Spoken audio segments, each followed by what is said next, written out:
الأشعة والانسحاب الذي يورد الجديد هو إنشاء ممثل لمجموع شعاعين باستعمال علاقة شارة. نشاط 4 صفحة 129 من الكتاب المدرسي. إنشاء ممثل لمجموع شعاعين ABC 3 نقط ليس على استقامة واحدة كما هو مبين في الشكل. أنشأ ممثل للشعاع AB زائد BC. ثانيا أنشأ النقطة D بحيث يكون رباعي ABCD متوازي أضلاعي. ثالثا أنشأ ممثل للشعاع AB زائد AD. عين ممثل للشعاع AB زائد BA ثم للشعاع BA زائد AB. نقول إن كل من الشعاعين AA والشعاع BB هو الشعاع المعدوم نرمزه برمز شعاع صفر شعاع. قارن بين الشعاعين AB وBA.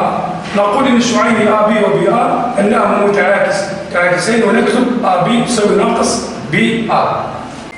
إذا ABC 3 نقط ليس على استقامة واحدة كما هو مبين في الشكل.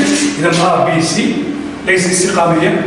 السؤال الأول أنشأ ممثل للشعاع AB زائد BC. إذا لدينا الشعاع AB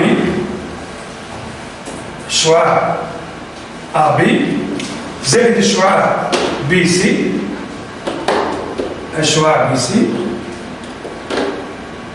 إذا AB زائد BC. طبعا مجموع شعاعين هو شعاع مبدأه مبدأ الأول إذا النقطة A والنهاية هي C. إذا الشعاع أو الانسحاب الذي يحول A إلى B متبوع بالانسحاب الذي يحول B إلى C هو انسحاب شعاعه AC. شعاعه AC. إذا الشعاع AC هو مجموع AB زائد BC. الشعاع AC.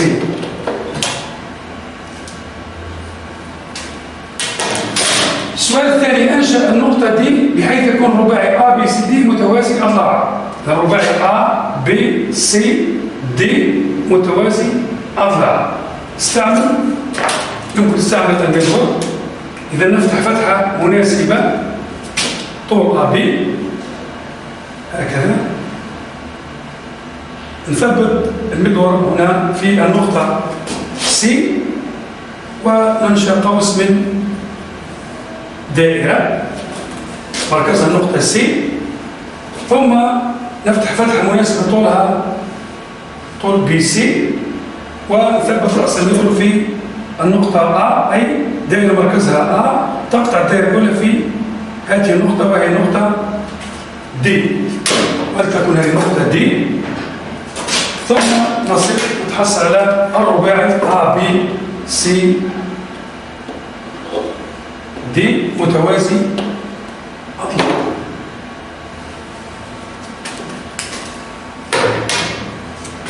أنشأ ممثل الشعاع AB زائد الشعاع AD. إذا AB زائد AD. إذا الشعاع AB زائد الشعاع AD مجموع شعاعين لهما نفس المبدأ. إذا الشعاع AB مبدأه A وAD مبدأه أيضا A. AB زائد AD. لو نكتب هذا المجموع AB زائد AD تساوي نثبت الشعاع الأول AB أي نكتب AB. AD في الشكل لدينا الرباعي ABCD متوازي أضلاع. الشعاع الذي يساوي AB في الشكل هو DC. هو DC شعاعان لهما نفس المنحى ونفس الطول ونفس الاتجاه. إذا يمكن تعويض AD شعاع AD بالشعاع. إذا لدينا AB كما قلنا AB زائد AD. يمكن نستبدل الشعاع AD BC. إذا AD تساوي الشعاع BC. AD وBC لها نفس المنحى ونفس الطول ونفس الاتجاه. إذا AB زائد AD نستبدله BC ثم نطبق علاقة شرط. لاحظ جيد النهاية B هنا B فيساوي الشعاع AC. إذا الممثل مجموع شعاعين AB زائد AD هو AC. AB زائد AD يساوي الشعاع AC. رابعا عين ممثل الشعاع AB زائد BA ثم الشعاع BA زائد AB. AB زائد BA. AB زائد BA.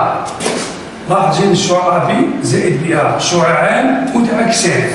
AB زائد BA يساوي الشعاع المعدوم AA. إذا AB زائد BA تساوي الشعاع AA وهو الشعاع المعدوم حسب علاقة شار. إذا يساوي الشعاع AA. بالنسبة إلى ثم الشعاع BA زائد AB. BA زائد AB. BA زائد AB شعاعان أيضا لاحظ متعاكسان. إذا BA زائد AB. إذا لدينا الشعاع BA زائد AB الجمع تبديلي. إذا يمكن نكتب AB زائد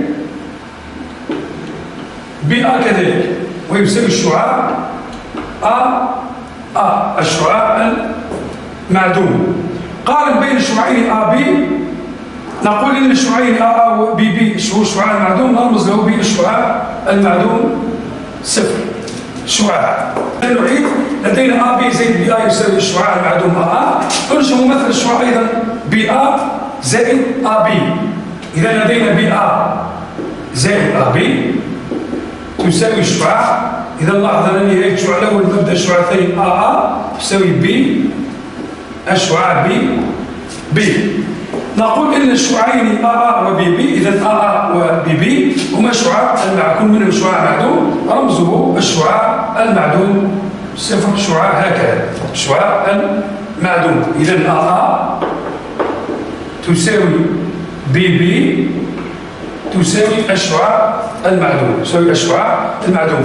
قارن بين شعاعين AB و BA. انظر جيدا AB و BA هما شعاعان متعاكسان. نقول إن عن الشعاعين AB و BA أنهما متعاكسان ونكتب AB تساوي ناقص BA.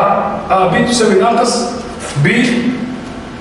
نقول عن الشعاعين AB و BA شعاعان متعاكسان.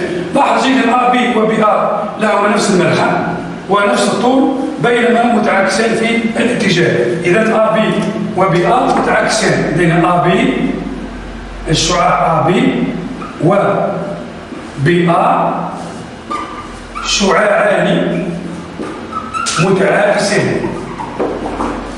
إذا المعاكس AB هو BA.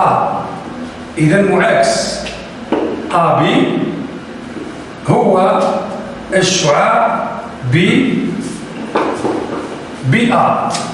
لكن لاحظ جيدا معاكس BA هو AB هو AB. إذا الشعاع AB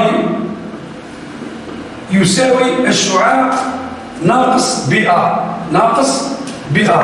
لاحظ جيدا الكتابة ناقص BA الشعاع ناقص BA هو نفسه الشعاع AB ناقص BA أي معاكس نقل الإشارة ناقص. إذا ناقص BA هو أيضا الشعاع AB. لدينا معاكس الشعاع AB يكتب كتابتين. إذا لدينا معاكس AB هو الشعاع إما نكتبه BA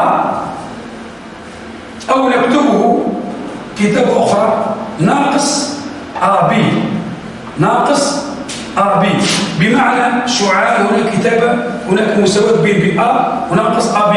إذا BA تساوي ناقص AB.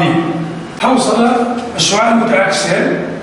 إذا AB نقطتان نعلم أن BA زائد AB تساوي الشعاع المعدوم.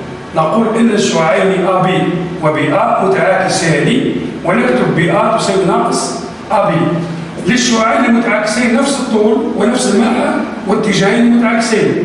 انظر الشكل لدينا E و V متعاكسان E و V متعاكسان لهم نفس الملحة ونفس الطول ومتعاكسين في الاتجاه. نكتب E أو V تساوي ناقص E V تساوي ناقص E. حوصل لدينا قاعدة تخص متوازي الأضلاع ABC 3 نقط ليس على استقامية أو استقامة واحدة. كما يظهر في الشكل. لدينا A B زائد A C يساوي الشعاع A D، معناه A B C D هذا الرباعي هو متوازي أضلاع. ملاحظة D هي نظير A بالنسبة إلى منتصف القطر BC، منتصف القطر BC كما يظهر في الشكل. إذا لدينا A B C، ثم لدينا النقطة D هي صورة، هي طبعا صورة النقطة A في مجموع شعاعين AC زائد AB. لاحظ E منتصف القطرين، إذا D نظير A بالنسبة إلى E. إذا استثمار 10 من الكتاب المدرسي ABC BCD AFE EAB هي مثلثات متقايسة أضلاع كما يظهر في الشكل، متقايسة أضلاع. أي في كل حالة مما يلي ممثل للشعاع، أي مجموع شعاعي. شعاع أول A زائد EB، ثانيا BA زائد AF، ثالثا BA زائد CA، وEA زائد FA. نذهب إلى الشكل. إذا لدينا الشكل أمامكم، بالنسبة للمجموع الأول EA زائد EB أنشأ ممثل الشعاع EA زائد EB، EA زائد الشعاع EB، EA زائد الشعاع EB.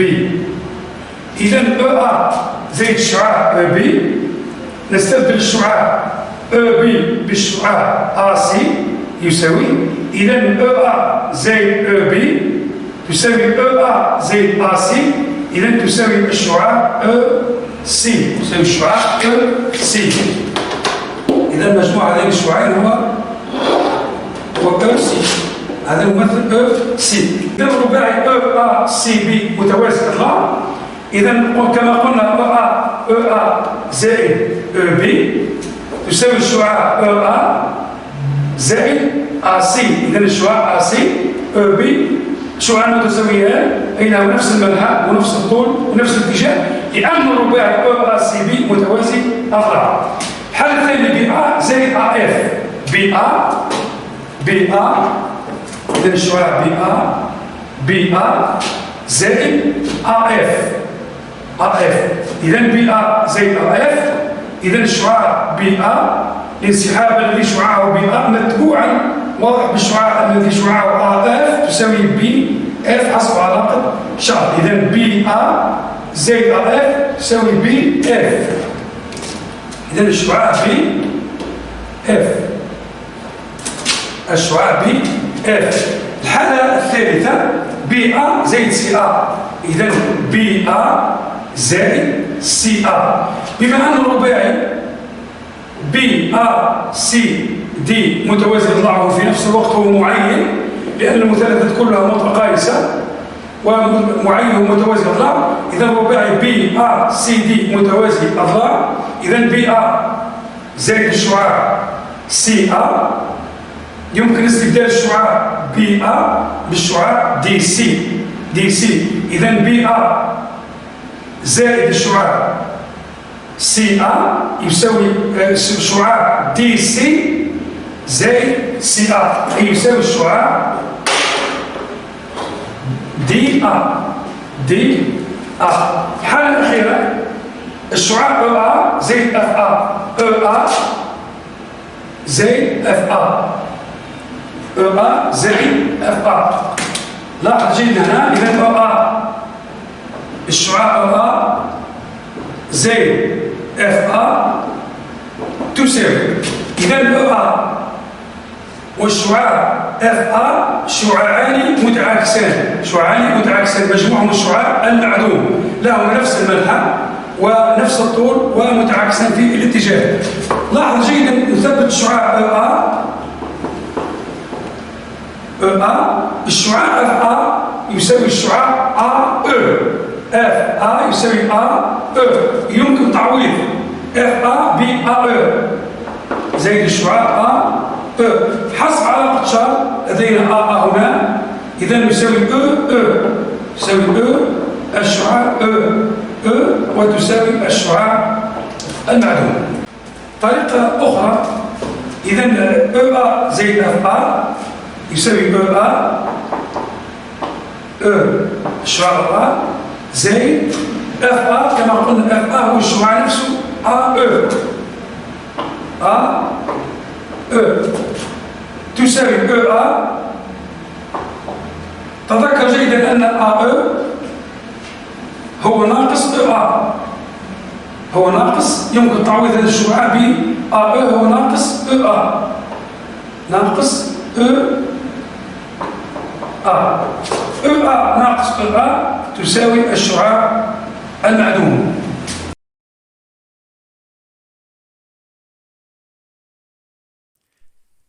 شكرا على المشاهدة. لا تنسوا الاشتراك في القناة، الضغط على الجرس، الإعجاب بالفيديو.